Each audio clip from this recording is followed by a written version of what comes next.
How to create your own software as service business.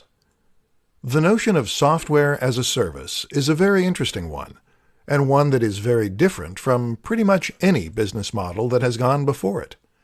The idea is that you are providing a service, whether that's web design or contact management, and that this service is going to be provided automatically by using a piece of software. So instead of building websites for your clients, you are offering a piece of software that can do that for them. The great thing about these businesses is that they can provide services that would be impossible to offer any other way, and they can allow you to take a very backseat approach to running them, generating passive or near-passive income. So how exactly do you create such a business? 1. Come up with the idea. The first thing you need to do is come up with your business. This is easier said than done, of course, but one useful question to ask is whether you can in any way productize a service that you are already providing. This is how Matt Mullenweg came up with the idea for WordPress, by asking how his web design company could be made into a product, and thereby scale to unforeseen heights. Another question is to think about the tools you use on a daily basis and how they could be better as an SAS. 2. Implement the idea. The next step is to implement the idea. The problem with this is that it will very often involve programming using a web-based programming language. This is code that will run on a server, and common languages include PHP and Python. These are very complex for beginners, which is why the best option is often to outsource the actual creation of the product to someone who knows what they're doing. Use Upwork or something similar to find the staff. Alternatively, you can try using a social network building solution, several of which do exist. 3. Market the idea. Finally, you just need to market your idea.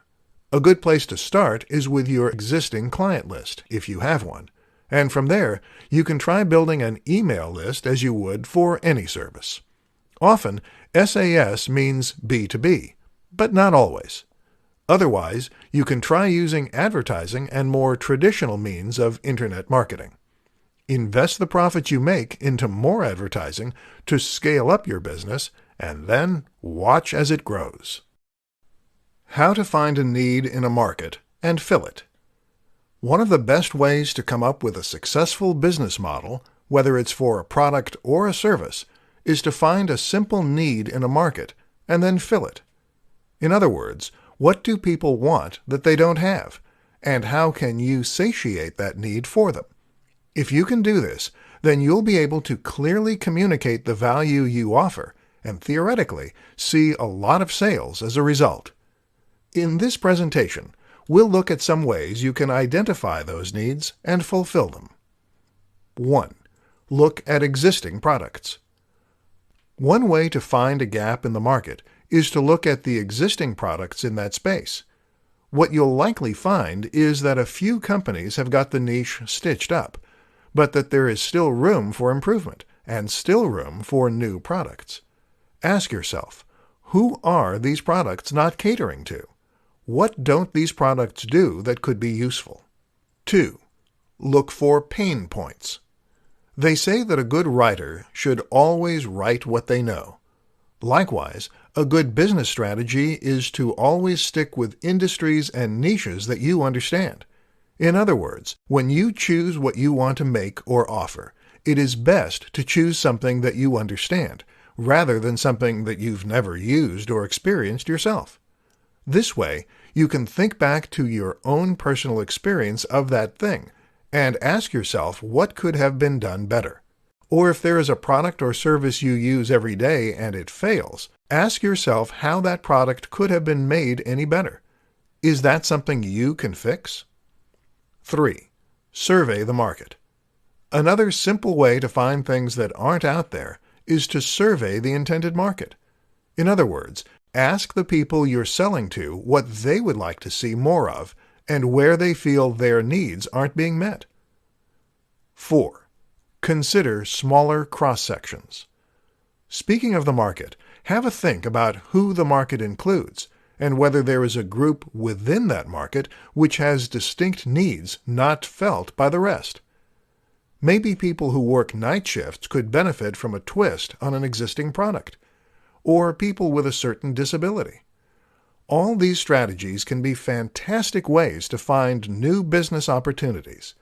But remember that what made Steve Jobs so innovative and successful was his ability to anticipate what the market needed before the market knew itself. How to market your new disruptive idea. Got a new idea for a product or service that is going to be truly disruptive and change the way we see the world? Great. Only you're not the first, and you probably won't be the last either. The thing is, ideas are a dime a dozen, and actually the hard part is marketing those ideas and getting them to sell. That's where the marketing part comes in, and that's the difficult part. Unfortunately, it's even harder in many cases when your idea is exciting and new. Why? Because there is less point of reference and less context that you can use to explain your idea. So how do you get the word out about your new concept? Let's look at some options. In the beginning, the main aim of your marketing is often going to be explaining what your product is. This is your elevator pitch, and it's important that you've come up with a simple way to explain succinctly and clearly what your idea is, who needs it, and what they need it for. Another useful concept is to focus on the value proposition. In other words, where does the value come from with your new service or product? How does using this product make life better? Will your users be richer? Will they have more fun? Or will it improve their health? While the how and the what might be new, very often the why will be universal, and this will be key in communicating your message. In order to do any of this, though, you're going to need to think about whom your product is marketed to, and who will want to use it. This will tell you where to present your message, and how to present it. Have a think about the typical demographic that is likely to use your product, and think of comparable products and whom they are targeted at. Looking at comparable products is also a good way to get inspiration for your marketing. Finally, don't be afraid to embrace the newness of your product or service. In other words, if your product is so different that it stands out, then this can actually help it spread by word of mouth. Consider those 5-finger shoes by Vibram. These drew the eye so much that they practically marketed themselves. How can you get people talking about your brand? How to test an idea before bringing it to market. One of the worst things you can possibly do as an entrepreneur or any business person is to invest a huge amount of time and money into an idea that doesn't have an audience. If you spend thousands of dollars or countless hours developing a product that no one buys, then of course it is going to be money down the drain. And of course that may sound obvious, but it is an unfortunate reality that happens far more frequently than you might think. The problem is that we will often assume that because we want a certain product, that there must be market demand for it too. Or because something has been successful in the past, it will likely be successful in the future. This is not the case, however, and if you want to ensure your product will be successful, then there are some different precautions you need to take. In this presentation, we'll learn what those are. 1. Validation. In business terms, we call what we just described validation. The aim is to validate an idea for a product or business, and then test if it really has appeal. One way of doing this is to try selling the product or service before it's finished.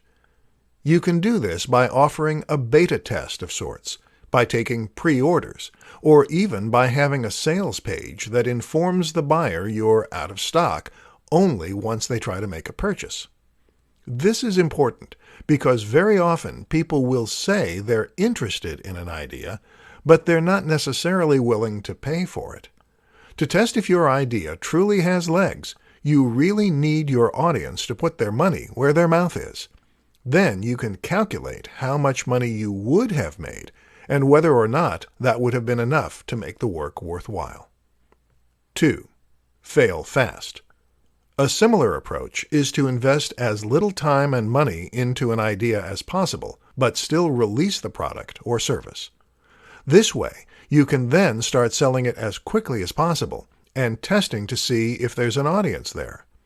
If the product sells as is, called an MVP or minimally viable product, then you can invest more time in developing it and marketing it. If not, you move quickly on to the next project. Hence, fail fast. 3 ways to come up with an idea for a disruptive product. We'd all love to have that big idea that makes us rich. Imagine if you were the person who invented Velcro or Post-it notes. With a simple mechanical solution, you could change your life, while also making life easier for millions of people around the world. Not only would your own day-to-day life become much happier and easier, millions of dollars will do that, but you'd get to enjoy the incredible sense of accomplishment that only comes from doing it on your own. But can you force an idea to come? How do you encourage that spark of inspiration? Here are a few experiments you can use to trigger that next big idea. 1. Think about things that frustrate you. In business, this is called a process fix. It involves looking at the routine activities of that organization and then seeing where that routine could be improved upon. The thing is, you can also apply the notion of the process fix to real life. That might mean making it easier to open cans, making toothbrushes last longer, or defrosting the car more efficiently. In other words, ask yourself what you find to be regularly frustrating, and then challenge yourself to come up with a solution in product form. Chances are that if you could benefit from it, so too could other people. 2. Combine 2 useful products. They say there is no such thing as a completely novel idea. That instead, the closest thing is to combine 2 existing ideas into something new. Well, why not embrace that reality by simply combining 2 ideas you like into one new idea? You see tons of inventions that work this way and serve a dual purpose, thereby removing the need to order 2 separate items, and they're often very successful. 3. Go for the next big thing. Many of us dream of products we wish existed, but which we know are impossible to make. Often, a good way to come up with a great idea is to look at those ideas and then try to make them more realistic. How can you take an idea that's impossible and create the next best thing using the realistic resources you have available to you? Often what you'll find is that you can get much closer to fulfilling the original brief than you probably expected.